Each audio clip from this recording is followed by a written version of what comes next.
Hello there, and welcome to part 2. That was Jim Gold getting our bigger and better feature underway with his version of The 8 Men of Moidart, a set which is track 8 on the LP entitled The Bigger and Better Sound of Alex MacArthur and his Scottish Dance Band. This record was released by our founder chairman 40 years ago in 1981, and I'm delighted to say that we've got second box player from that band with us today. Hello and welcome, Jack Delaney. How are you doing? I'm doing not too badly considering I'm 86 years old. Yeah, hanging on. Good, pleased to hear it, Jack. It's great that you're able to join us today for a wee blether and to reminisce about the General, Alex MacArthur. It's hard to believe that it's 40 years ago since this great album was released on LP and cassette, just a few years before records were replaced by CDs. Some of our younger viewers probably aren't even familiar with CDs, never mind LPs and cassettes. Can you tell us where this album was recorded? Yeah, it was done at Bryce Lang's studio, Craig Hall Studios in Edinburgh. Can you remember the musicians who were in the band at that time, Jack? Yes, indeed. On fiddle, there was Ian Mearns. On keyboard or piano was Ian Wilson. Stan Saunders, the one and only, was playing bass. Duncan Burns was playing drums, and I've sat along with them. Great. And was this a regular lineup, or did it change from time to time? Well, Stan Saunders was very seldom playing in the band, other than broadcasts and the recording itself. Yeah. Yes, of course. Other than that, it was pretty regular. Yes. I mean, Right. always Ian Wilson and always Ian Mearns, and quite often myself. Mm-hmm. Great, and a great sound it was too. Now, am I right in saying that Rhinus Mitchell from Elgin would have put together most of the arrangements for the album? Yes, maybe not all of them, but a good deal of them.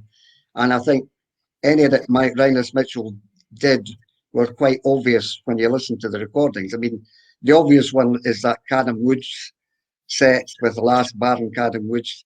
I mean, nobody would ever have thought to do that, and it worked well. Yeah, it was very interesting. You couldn't relax when you were trying to read his arrangements. Kept you on your toes, eh? Yeah. Now, did you spend a long time rehearsing for the album? Can you remember? No, not really. Usually one rehearsal.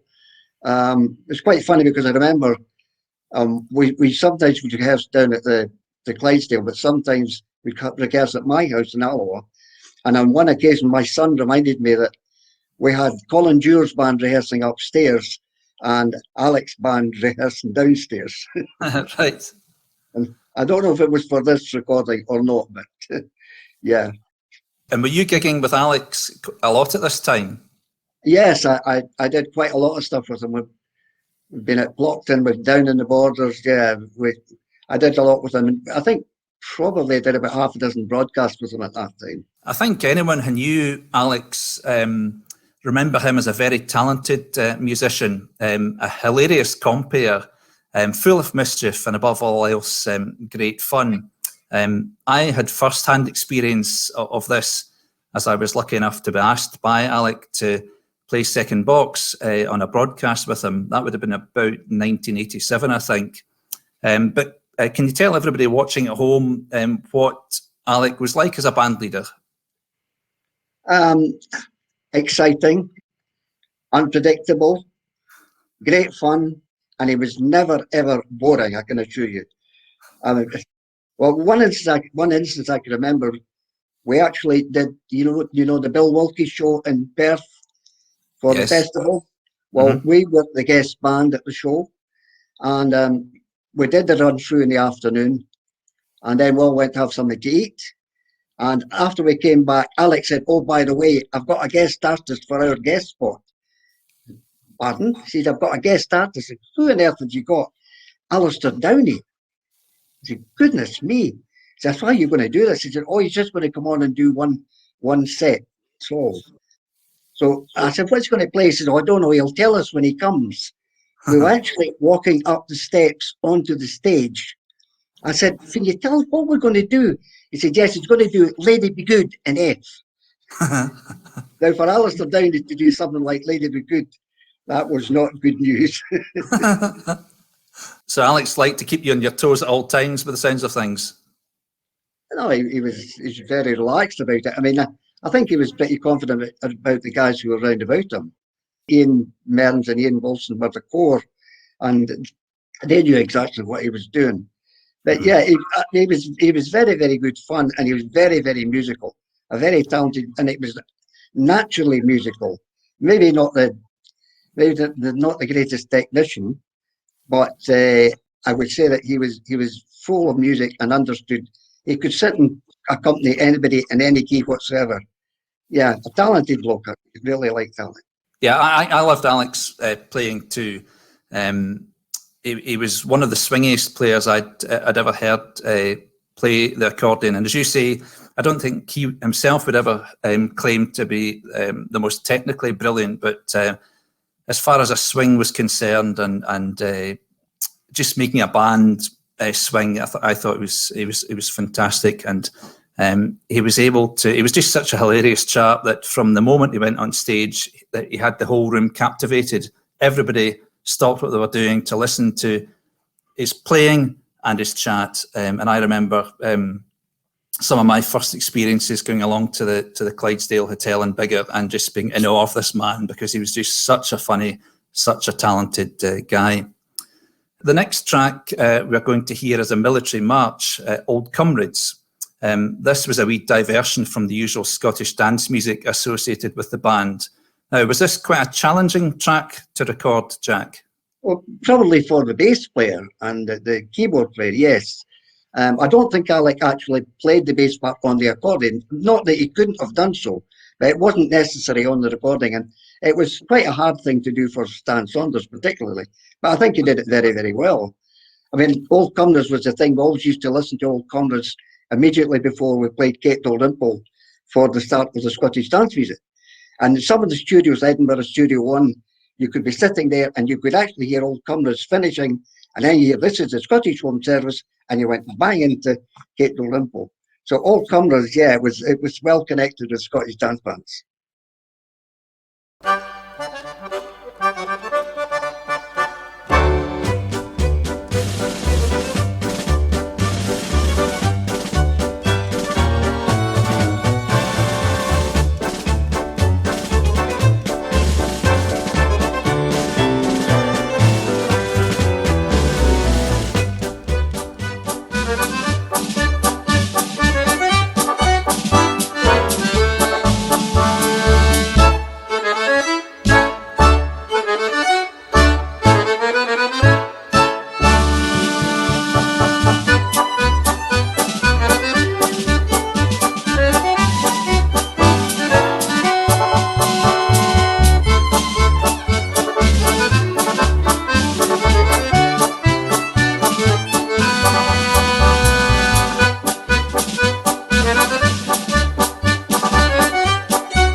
Finn Hope there with his cover version of Old Comrades, track 4 on the LP, The Bigger and Better Sound of Alex MacArthur. Now, it's 3 years in February 2018 since you and your band were guest artists at our club in Biggar. So, although you won't have managed many gigs recently due to the pandemic, do you still enjoy getting the box out for a tune, Jack? I do, but there's not the same incentive. I mean, I was really quite busy up to the point when the lockdown started. But since then, playing by yourself, I was very fortunate for about 5 weeks. I had a very good fiddle player locally who came along, and we had great fun, 2 and 3 hour sessions every week. But unfortunately, of course, that stopped too. So yeah, I do play, but I don't have the same incentive. No. It's not the same if you're used to playing in a band all your days. It's not just quite the same sitting in the house on your own having a tune yourself, is it? It's just not the same thing at all. And even having an audience or a dancer's reaction, you've got to get a feedback to your playing. That's right. Yes, absolutely. Our virtual club theme tune is the march Alex MacArthur of Biggar, track 6 on the LP. This tune was composed by fiddler Angus Fitchett of Dundee. Was he a good friend of Alex and the band? Yes, indeed. He was an extremely nice person, a very helpful musician, Angus Fitchett. And I remember Alec phoned me and said, Jack, he said, I had a phone call from Angus Fitchett. And he said to me, Alec, I've written a march. And he said, would you mind if I call it Alex MacArthur of Biggar? And he said, I didn't know what to say. He said, I was that so chuffed with it. And he said, so he played it to me over the phone. And I thought, my gosh, I'm going to have to practice that to be able to play it, because it's not the easiest tune. But he was so chuffed. It was such an honour, yeah. Yeah, I mean, the third and fourth parts especially are quite tricky. And listeners will know that we use that tune as a kind of signature tune for these virtual accordion and fiddle clubs that we're having at the moment. It's the jingle in between most of our tracks.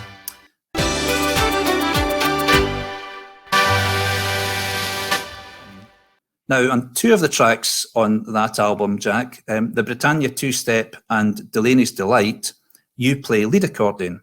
Was that an opportunity you enjoyed? Not particularly, no. I think Alec liked to do it because he loved to play second box. And as you know, he did a lot of second box playing in his career with Bowery, Jim Johnson, and he enjoyed doing it. And it also meant that maybe he had 1 less or two less tracks to do on a broadcast or whatever. So that was probably the reason behind it, yeah.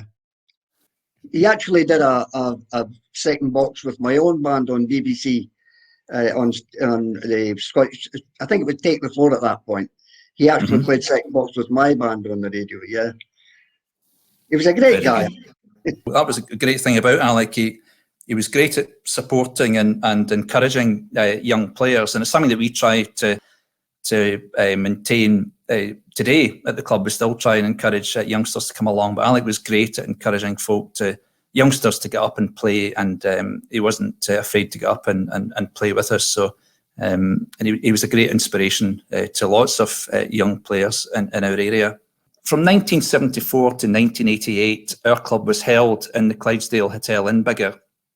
Now, Jack, have you got any abiding memories of attending these Monday night sessions? And if so, can you repeat any of these? No. I didn't go to the Clydesdale very often because it's quite a distance from Alloa. Of course, but I was there on a number of occasions, and I've been there playing with Alec and the band. But I mean, it's probably at that time probably one of the best clubs of the lot. But that was mainly due, I think, to Alec's personality. Alec was a people person. He liked people, and people liked Alec. I mean, he had the personality. He could bring an audience right into his hands in a few minutes. And I mean, even a very stiff audience, give him 10 minutes and they were eating out his hands. You want a wee story about Alec here? Oh, yes, please, yes. Completely different story. But when Alec was playing with Ian Powrie's band, he used to stay in Braco. and he used to go when the bus to Perth. And what he did was he went to the chip shop in Braco and stood there until the bus came, and jumped in the bus and he went to Perth.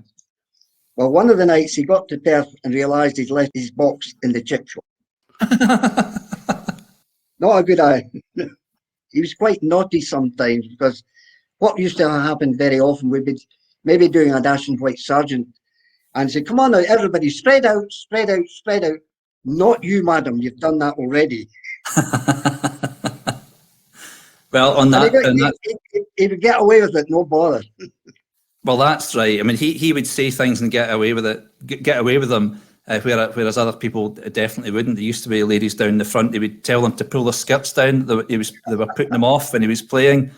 And I remember one night at half time, and he said, "Well, that's the end of the first half, and you'll now be served stovies." And he said, "Gimmers this way, Castiaus yon way." So he was separating the ladies in age groups, but everybody loved them. Everybody had a great time at the club. They went, I think, back in the days at the Clydesdale, they went as much for the patter and the banter as the music. I think the two really went hand in hand. He was naturally funny. He's quick-witted, and I mean the banter between, sometimes in the audience, between he would shout, "Wally, is that a clean shirt you've got on?"